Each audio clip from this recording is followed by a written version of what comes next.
idea is, you know, you and I have worked in startups before, and one of the other incentives that we get is sometimes when there isn't money for high salaries, what they do is they compensate you with shares, equity, right? Yeah. And Yeah. traditionally, I've mentioned this now in the last two podcasts because it's taken me ages to read this book. It's called Bull, right? So the book is called A History of the Boom and the Bust from 1982 to 2004, right? And the tech sector gets mentioned a lot in this.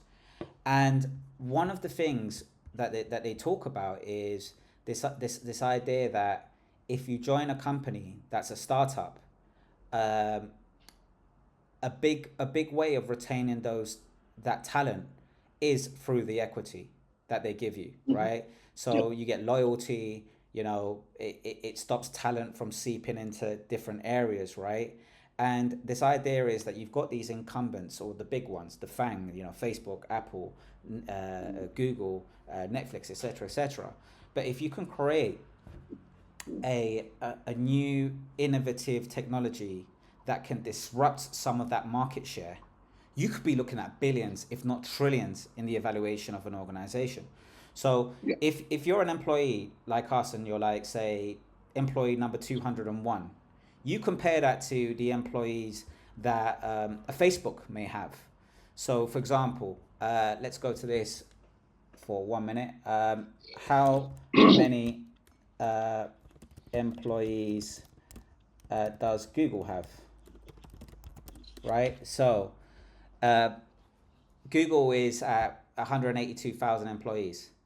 Imagine if you're in a disruptive startup that takes market share away from Google or complements the Google technology, and you're employee number two, or sorry, you know, you're the first 100 employees and you've got good equity. We're talking there could be another 250K to £500,000 worth of money that you get at the end of that rainbow, right? But that's if Amazing.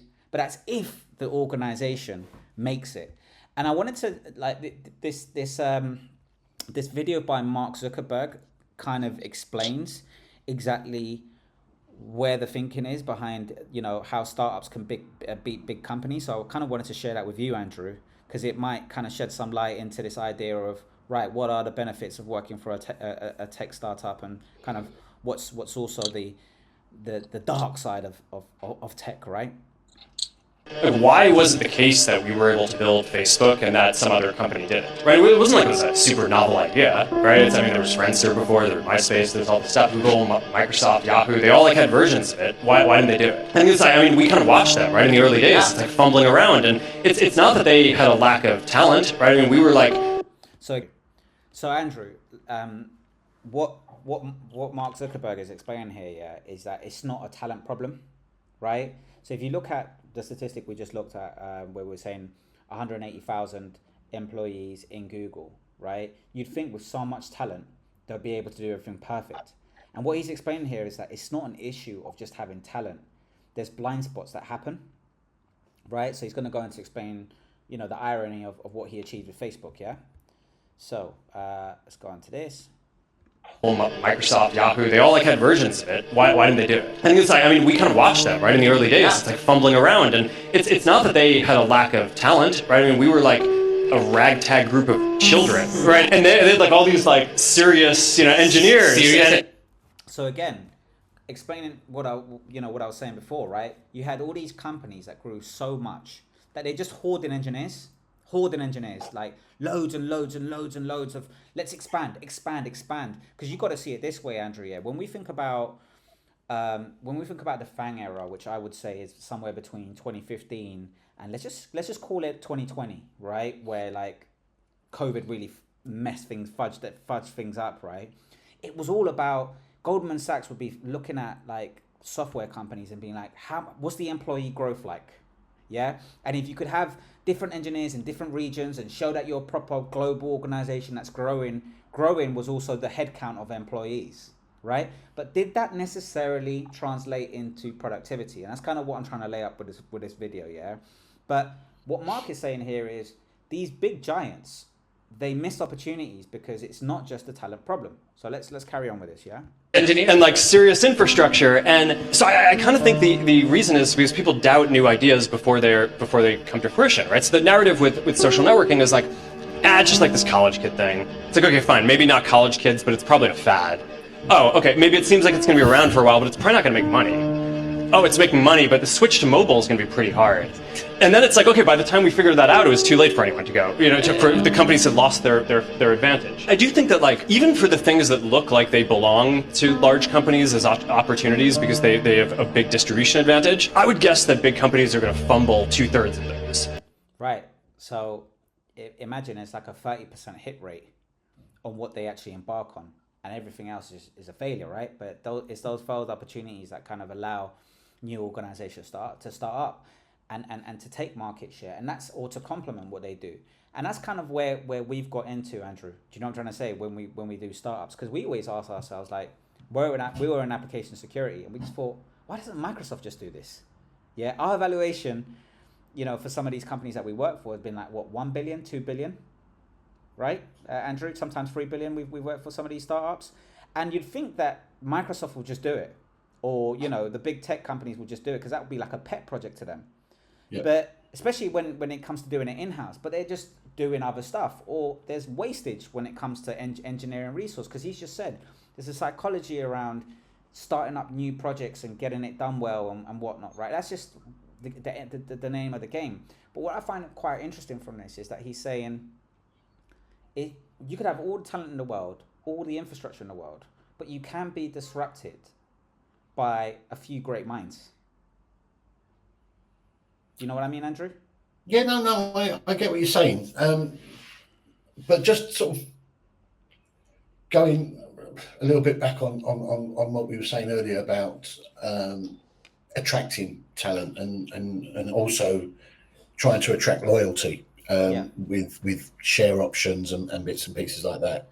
I think we've both worked in several companies where we've been given the options of shares, whether you get given them or you have to buy them or whatever it may be. And I'll be honest with you, I've seen no financial benefit on yes, there's been a Vericode, there was a little one because we were bought out and bits and pieces.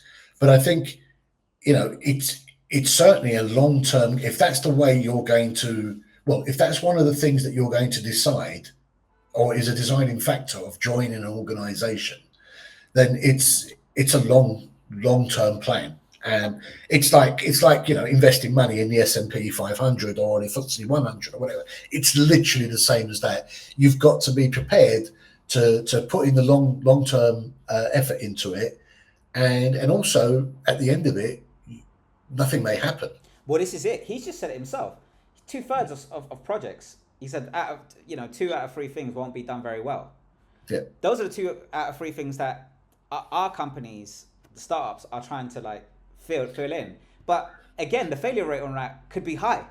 You know what I'm trying to say? So that's why they're called unicorns. Yeah. And I just find it interesting, right? Again, this, because what I hope we're doing with this episode is we're kind of ripping off. We're ripping off this facade, this veil of the glory of tech, right? And it is coming to its day, a bit like banking has, right, as that prestigious job, because there was a time where you used to get shares at a discounted price because you were one of the first 200 members. But the truth is, I'm really throwing this number out of the sky, right? But I think only 5% of those share options ever end up being a winner for any of us throughout our careers, right? And it seems like a benefit that just doesn't really end up being a benefit, if that makes sense. I think a lot of the time it's not a benefit. I think a lot of the time, unless you've timed it just right, you would have to have some edge and some crystal ball or some form of internal knowledge to know. And that's why I wanted to shine the light on this year, because it also relates, Andrew, to something that's happening right now, right? Look at this. The large scale layoffs are happening, right? So when we think about 2020, all these tech companies started hiring lots of remote workers, to grow and to serve, the time where everyone was pivoting to just online platforms because we were stuck at home. But they grew too big. They grew too big. They over leveraged themselves and employees. And look at these stats. So far, so in 2023, there were 2,012 tech layoffs at companies. So just 2,000 plus headlines of mass tech layoffs, which affected 429,608 people across the globe. Mm-hmm. Right? I think that there are. I don't think things have changed much at all from what you were mentioning before about the hiring and things like that. I think whether it's an established tech company or a startup tech company, they're either looking for additional funding, or they're trying to present themselves as a viable acquisition target. Yeah. They think that by putting bums on seats is going to make them more attractive. And I don't understand that. I'm no finance guru, but I equate bums on seats to cost. See, yeah, unless we're back to bullshit and mirrors, Andrew. Sorry to interrupt you. We're back to bullshit and mirrors. It's like, if we made X amount, because look at what Mark said. Mark said a couple of like sweaty teenagers or whatever, created Facebook. And then you think, well, if five people created Facebook with another 10 engineers and got it running, well, if we 100x that, then let's just 100x the number that it poos out at the end. Do you it's like more, like you said, more bums and seats means growth. No, it doesn't. I mean, I'm not going to mention the company, but there's one particular company that we've had experience of, and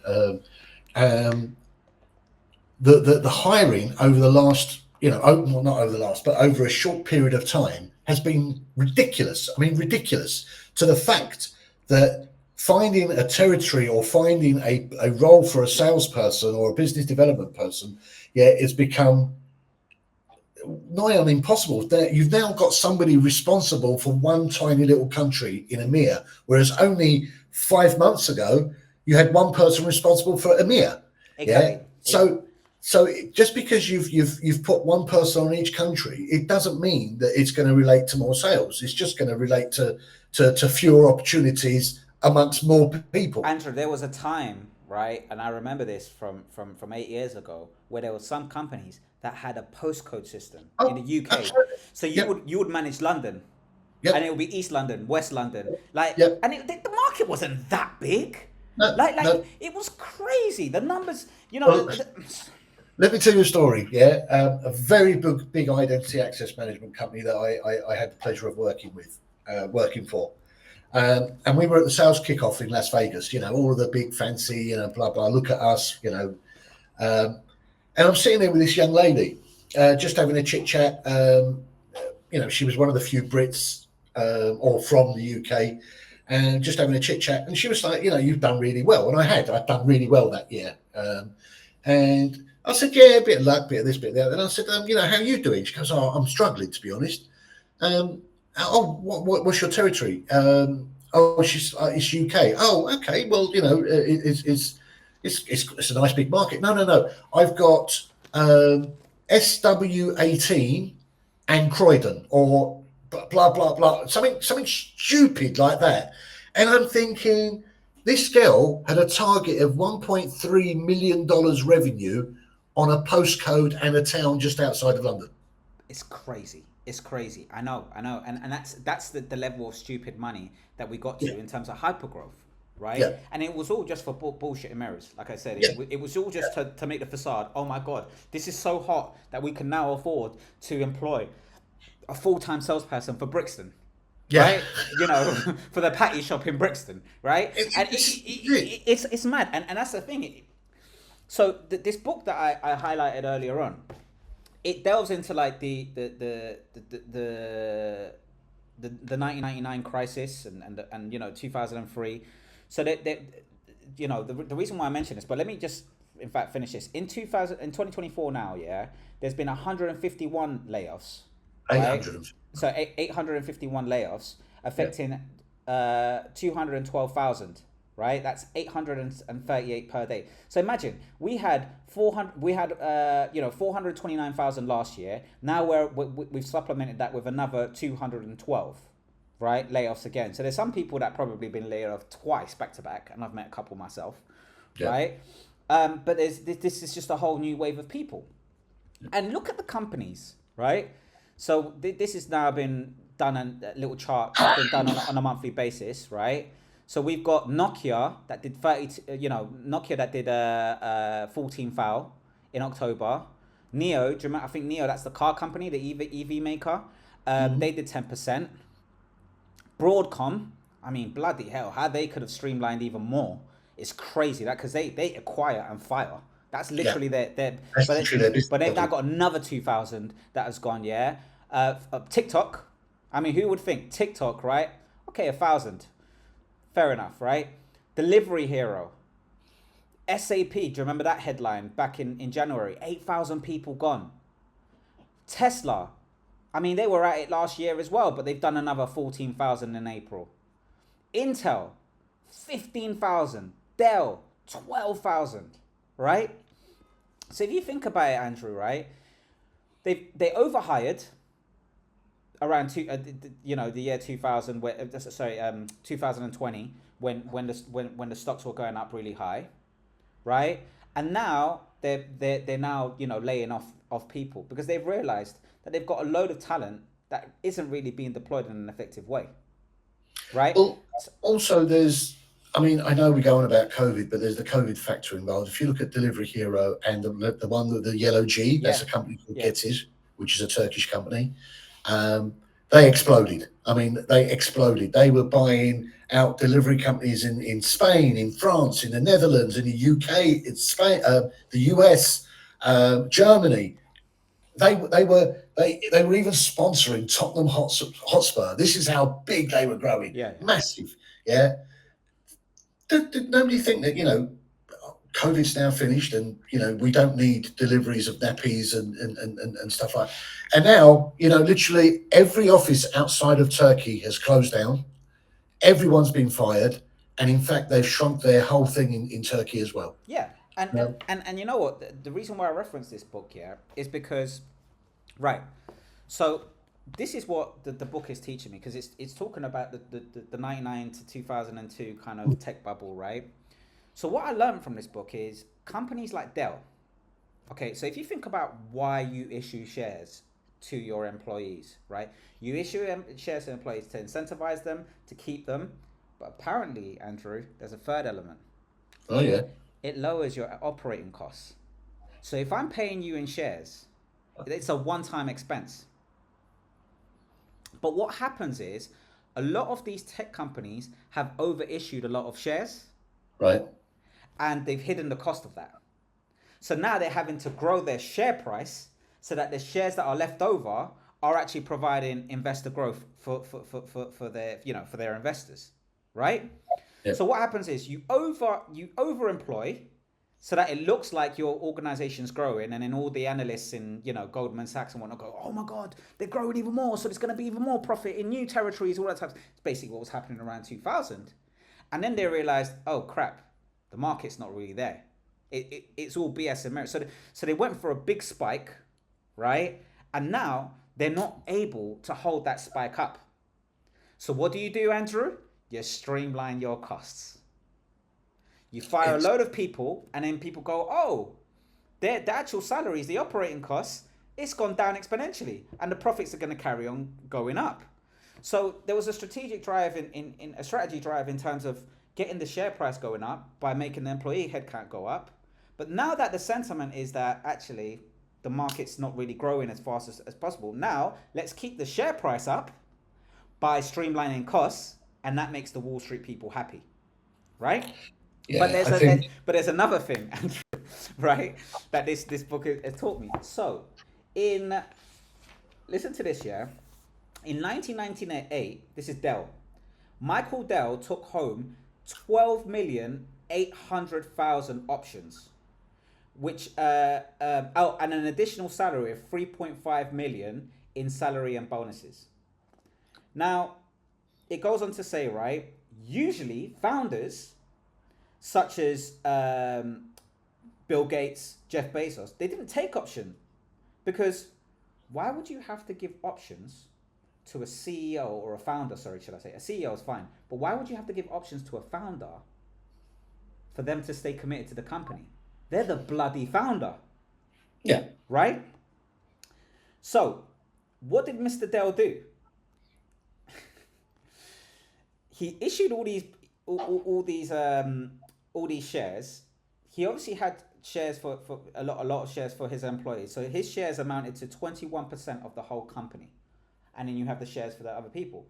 So what happens is, what he did was he kept the price of the shares going up by buying his own shares. Right? So if you keep on buying the shares, it keeps the price going up. Right? So he used the company money to buy the shares. And then guess what he did to his own shares? Guess. Sold them. He sold them. Yeah. So he artificially kept... Well, basically, he artificially increased the value of the shares and then profited even more by selling his own ones. Yeah, and then it tanks, but he's still rich. Yeah. Now, I'm not saying this to vilify. Something else that they also did, they've got a chapter here on financial innovations. Yeah. What they started doing as well is, because their stock kept rising, but the profits weren't there, what they were doing is they started off funds, innovation funds. So you give innovation grants to startups. And then guess what you do? Well, if I'm Dell, or if I'm Oracle, or I'm Microsoft, and I start off an innovation fund, well, what's the condition? The condition is you do it all on Microsoft's infrastructure. You do it all on Oracle infrastructure. So you've got these incubation funds, and now you've added an extra 100 or 200 customers into your reports to show growth, when really you've kind of paid them to buy your software. Does that make sense? So all of these financial instruments have been put in the background. Other things as well is they do futures or puts. They'll say, oh, let's become profitable by using economic instruments to say that, oh, when our share's going to hit 60, and if it hits 60, we make profit as well. So now they're not making profits off their customers. They're making profits by almost acting like a hedge fund. So, yeah.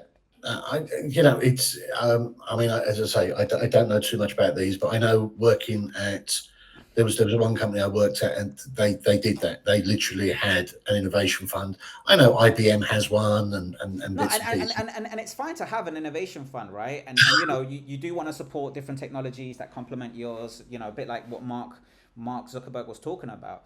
But there's a dark side to this as well. And what I'm trying to show here is that in some cases the collateral damage has been the employees. Well, yeah, I think in all cases, I think employees are just a vessel to show the growth or the value of a company, and they're a commodity that can be hired and fired, added and removed according to markets. We're no longer in an industry, well, in a world where you took on an employee because you had to increase manufacturing of a product. Yeah, it's no longer not always exactly, Andrew. Thank you. You're not always employed to make the company great through your work. Sometimes you're there as a number. Yeah. To make and these are all, sorry. No, and just sort of going back to what we were saying earlier about, you know, when you go out onto the job market, you know, whether you're experienced or whether you're starting off, there's a lot of things to consider.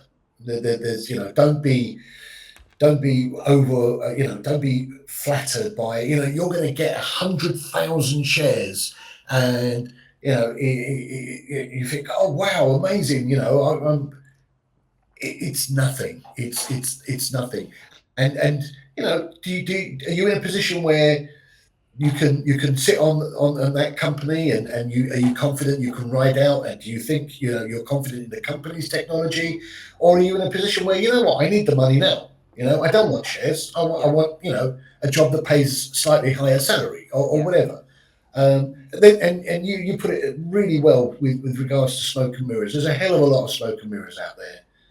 And this is it. You're right, Andrew. And what I'm really trying to show here is that this stuff wasn't as prominent when technology was basic. You know what I'm trying to say? There used to be a time when you used to join a company and it was all about the value you could give to a company, and you used to go out there and sell or create or whatever. Now there's just so much turning around it that you need to really kind of understand these things as you join an organization to really know whether like your value is truly your work or whether it's other things in the background. And that's something to consider. And